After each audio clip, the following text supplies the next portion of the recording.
여러분 안녕하십니까. 이진건 TV입니다. 시사논평 이심전심 오늘 이야기 시작하겠습니다. 오늘은 11.6 사태 40주년의 단상 이런 주제로 말씀드릴까 합니다. 박정희 전 대통령이 서거한 지 40년이 됐네요. 1979년 10월 27일 아침에 제가 이제 출근하려고 버스를 탔다가 이 뉴스를 들었습니다.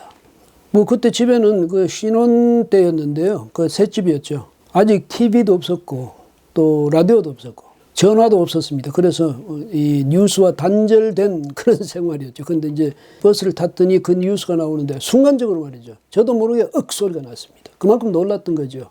흔히 하는 말로 일순간 그 머리가 하얗게 되는 그런 경험을 했습니다. 왜 그러냐면 제가 초등학교 6학년 때 5.16이 일어났어요. 그리고 이제 그 이후에 자라서 뭐 학교도 마치고 또 취직도 하고 그리고 결혼할 때까지 그 18년 동안 제가 알았던 대통령 박정희 대통령밖에 없었거든요. 근데 절대로 끝날 것 같지 않던 박정희 시대가 일순간에 버스 안에서 아나운서 말 한마디로 끝나버린 겁니다. 제 의식으로는 말이죠.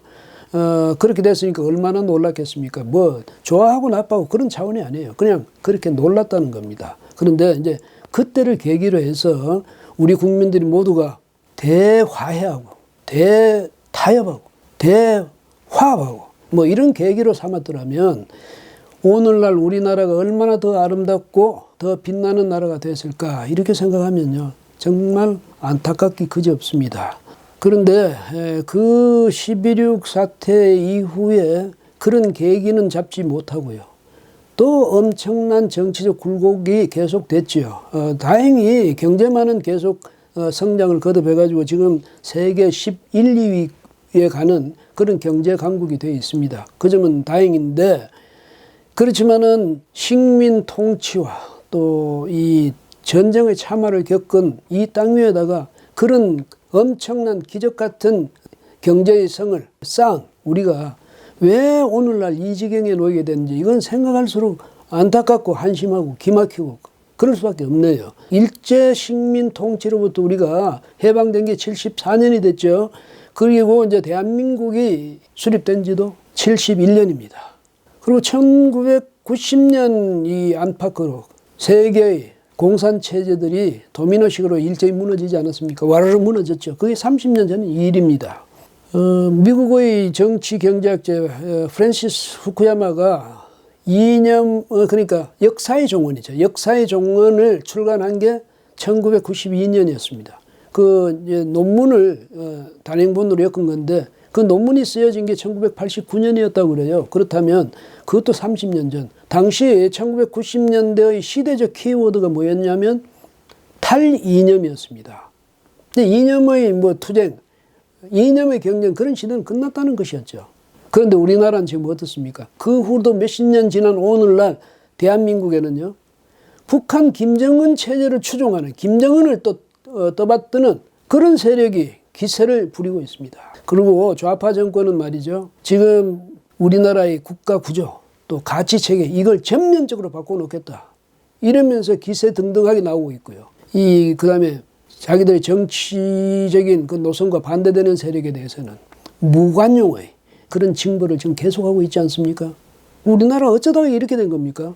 탄핵으로 전 정권을 붕괴시키지 않았습니까? 그래놓고 뭐라고 했냐면 촛불 혁명 이렇게 말하고 있죠. 그게 혁명이라고 자랑할 수 있으려면 이 정부가요. 관용 또 포용력 이런 것을 국민들이 피부로 느끼게 그렇게 해줘야 되는 것 아닙니까? 그런데 어떻게 하고 있습니까? 적폐청산 운운하면서 징벌의 상시화 이걸 지금 계속하고 있지 않습니까? 참 누가 이걸 이해할 수 있을 건지요. 생각하면 정말 답답한 노릇이고요. 어쨌든 문재인 정권 그렇게 하면 국민들이 숨죽이고 복종만 하리라고 그렇게 기대해서 그런 일을 한 건지 어이가 없네요. 예. 보복을 한 사람은요. 보복을 당하기를 두려워하게 마련이죠. 나도 언젠가 내가 한 만큼 보복을 당하지 않을까. 그래서 제도 이것을 좀 바꿔가지고 안전장치를 좀 마련하겠다 이런 생각인지 무슨 개헌을 시도하고요. 그 개헌은 이제 좌절됐지만 그 다음에 공수처를 만들겠다. 검경 수사권을 조정해서 검찰에 있는 그 주요한 권한 이것을 경찰로 넘기겠다. 뭐 이러고 있지 않습니까? 그러니까 내 손 안에 잘 들어올 수 있는 그런 권력기관. 이걸 만들자는 거죠. 공수처를 만들어, 그러니까 검찰보다 오히려 더 높은 그런 권력기관 하나 더 만들어가지고 그걸 내 손아귀 쥐고, 또 검찰은 지금 이제 너무 권력이 비대해져 있으니까 그걸 깎아가지고 경찰을 오히려 키워가지고 경찰을 내 손아귀에 쥐겠다. 이런 생각이 아닌가, 그런 의심을 할 수밖에 없지 않습니까? 작용은요, 똑같은 반작용을 수반하기 마련입니다. 그러니까 이제 지금 어떻습니까? 자유우파 국민들도 이제 상당히 학습도 되고 훈련도 됐죠. 그래서 쉽게 당하려 하지 않을 겁니다. 지금도 그렇고요.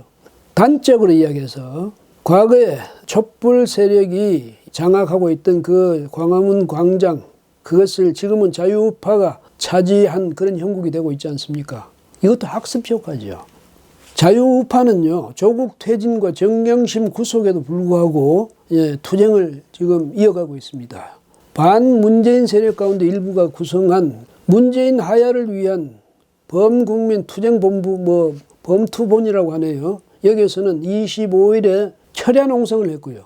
또 26일에도 이제 또 다른 많은 자유우파 시민들과 함께 시위를 이어갔습니다. 밤늦게까지요. 이들은 이 25일과 26일을 혁명의 날이라고 했답니다. 이렇게 명명했다고 합니다. 그러니까 현 정권이 촛불 집회, 그걸 촛불 혁명이었다고 이렇게 하니까 여기서도 혁명이라는 거죠. 이것도 말하자면 반사적인 그런 대응 아니겠습니까? 그렇게 자기들이 혁명을 자랑했으니까 이쪽에서도 혁명하겠다는 겁니다. 박정희 전 대통령을 리더십으로 경제 재건과 이 융성, 이 기틀이 이제 마련됐는데, 그래서 또 세계적인 강국이 되었는데, 우리의 복이 여기에서 그치는가, 이래서 참 두렵기도 하고 안타깝기도 하고 한심하기도 하고 그렇습니다. 도대체 우리가 왜 오늘날 여기서 이루고 있는 건지, 문재인 대통령과 그 지지자들이 도대체 구현하려는 그 나라가 어떤 나라인지 그거 좀 말해주면 좋겠네요. 좀 말해주세요. 그게 뭐 어떤 나라인지, 무슨 나라를 만들려고 하는 건지. 복수와 징벌을 앞세운 국가 경영 태도와 방식, 정말로 어리석은 것 아닙니까? 어리석음의 끝에 뭐가 기다리고 있을까요? 정부 붕괴죠. 뭐 박근혜 정부만이 그 붕괴를 운명처럼 안고 있었던 겁니까? 아닙니다. 그런 요인을 만들면 어느 정부도 붕괴할 수가 있습니다. 박근혜 정부의 전철을 밟지 않기 위해서는 어떻게 해야 하는지 알 것 아니겠습니까? 제가 드릴 말씀은 그거네요. 정신 차리십시오. 오늘은 여기까지 하겠습니다. 고맙습니다.